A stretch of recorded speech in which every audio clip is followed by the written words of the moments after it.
क्या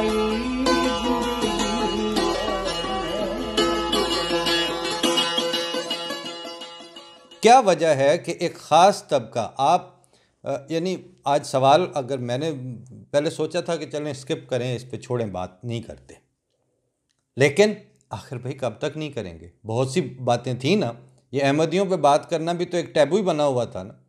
उसको मौका आया तो उसको खोल के किया कि जनाब ये इस तरह झूठ बोला जा रहा है और अदरवाइज़ कोई बात नहीं है। अब लिखा तो मैंने पहले भी 3-4 आर्टिकल्स में था और मैंने सोचा हुआ था कि इसी तरतीब में जो आज जो गुफ्तगू चली है तो कुछ दिनों में एक आध अगले प्रोग्राम में एक साबका मजमून भी, जिन दिनों ये खलाई मखलूक का मुहावरा आम हुआ था, तो उन दिनों मैंने लिखा था कि फ़ौज ने सारा कुछ आपसे ही सीखा है और आपने खुद सिखाया है।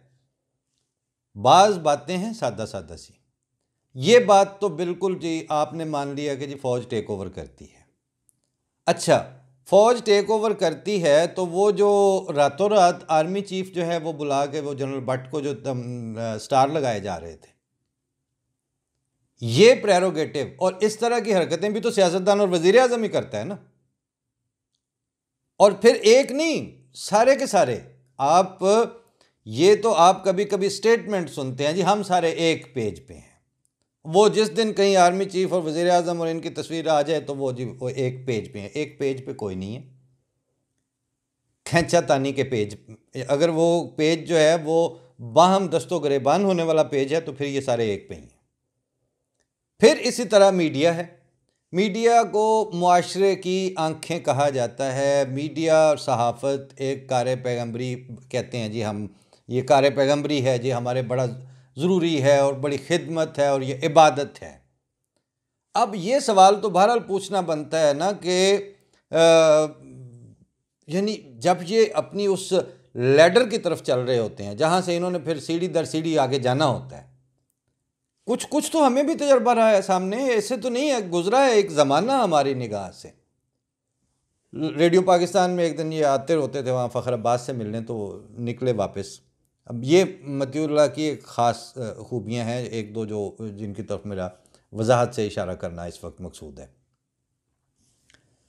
मौसूफ बाहर निकले तो वो जहाँ पे वो गाड़ियाँ खड़ी होती हैं दरमियान में काफ़ी बड़ा सब्ज़ाज़ार है, तो अच्छी हल्की सर्दियों की धूप थी, तो मैं जा रहा था तो ये बिल्डिंग से निकल रहे थे, वहाँ रुक गए, खड़े खड़े ही आपस में हमारी थोड़ी सी बात हुई। तो एक्टिविस्ट तो ये मीडिया के उस वक्त भी थे, सहाफ़त के।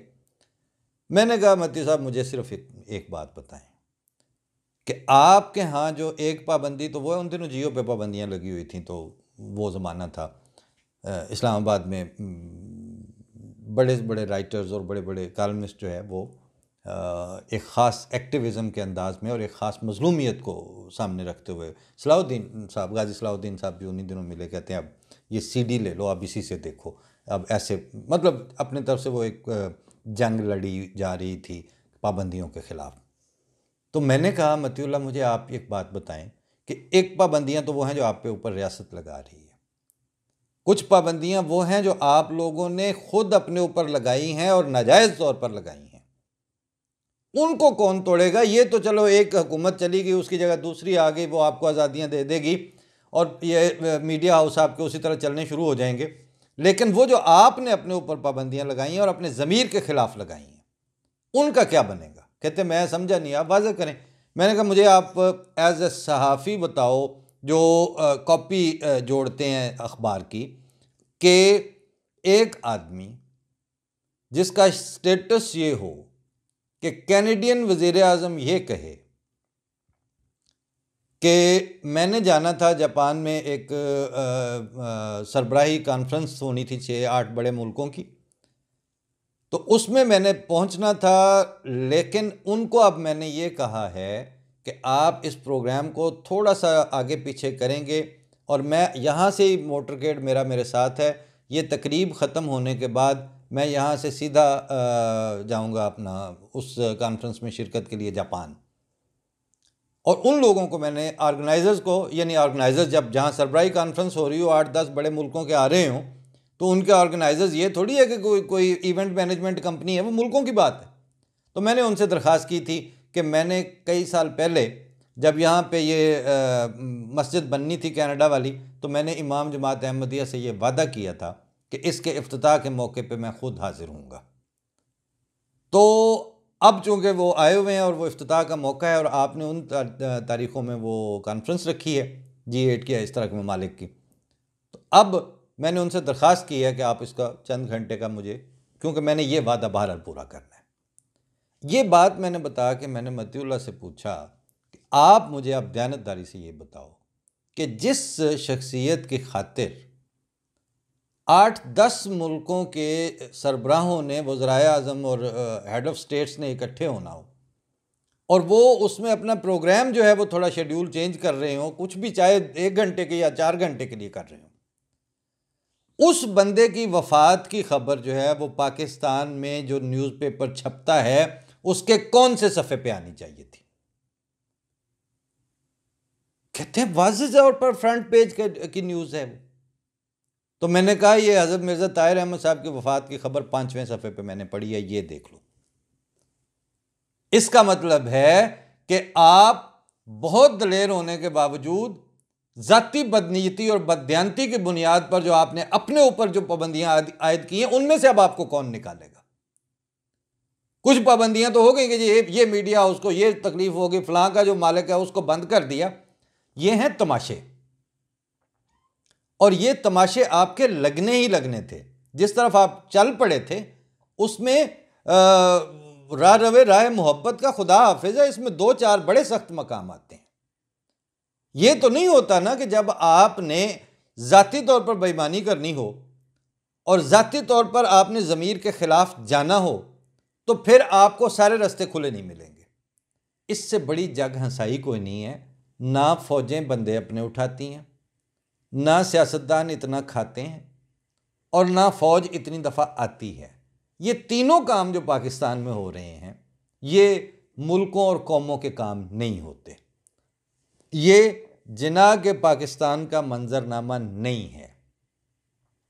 और चूंकि ये उठा पटक और ये यानी 2 बंदे आपस में लड़ पड़े तो फिर भी समझ आती है कि वो उसने एक दूसरे का गरेबान पकड़ा हुआ है।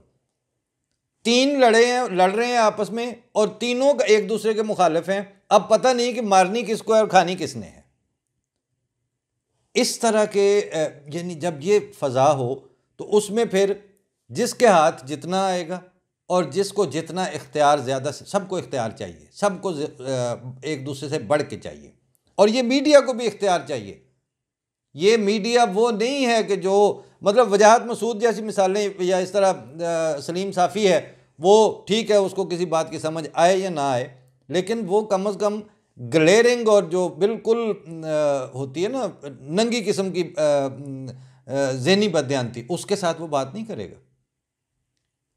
वो करेगा जितनी को उसको समझ आई वो उतनी बात कर दी। मतीउल्लाह जान भी असल में गलत जगह पर स्टैंड ले रहा है, लेकिन उसको लेना तो है। दुनिया के महज़ब मुल्कों में यही होगा ना। लेकिन वो एक पंजाबी में कहते हैं जिन्ना वास्ते पाप कमाए नहीं किथे नहीं वो कर दे। इस वक्त दयानतदार सियासतदान, दयानतदार सहाफ़ी और खौफ खुदा रखने वाला फ़ौजी, ये 3 चाहिए थे। इत्तफाक से ये तीनों इस वक्त मौजूद नहीं हैं। इस वक्त बददियानत और डाडे की लड़ाई है।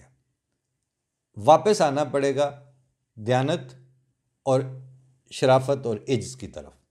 आज आ जाएं, साल में आ जाएं, वरना फिर यही कुछ है। ज़ाती तौर पर मतीउल्लाह जान के पकड़े जाने पे मुझे अफसोस हुआ था। अच्छा शरीफ आदमी है, महज़्ज़ब है, बात सुनता है, और जैसे एक फैमिली वाले लोग होते हैं ज़िम्मेदार किस्म के, ही इज़ लाइक दैट, शरीफ नफ्स किस्म का। तो उसको जल्दी छोड़ दिया उन्होंने उसी शाम। इस पे भी खुशी हुई, लेकिन इस सारे वाक़े पे कोई खुशी नहीं हुई। ये सारा वाक़या बहुत काबिल अफसोस है, क्योंकि इस तरह मुल्क नहीं चलते, इस तरह मुआशरे कायम नहीं रहते। ये छीना झपटी का माहौल है, इसमें किसी ने क्या तरक्की करनी और किसने आइंदा नस्लों का सोचना।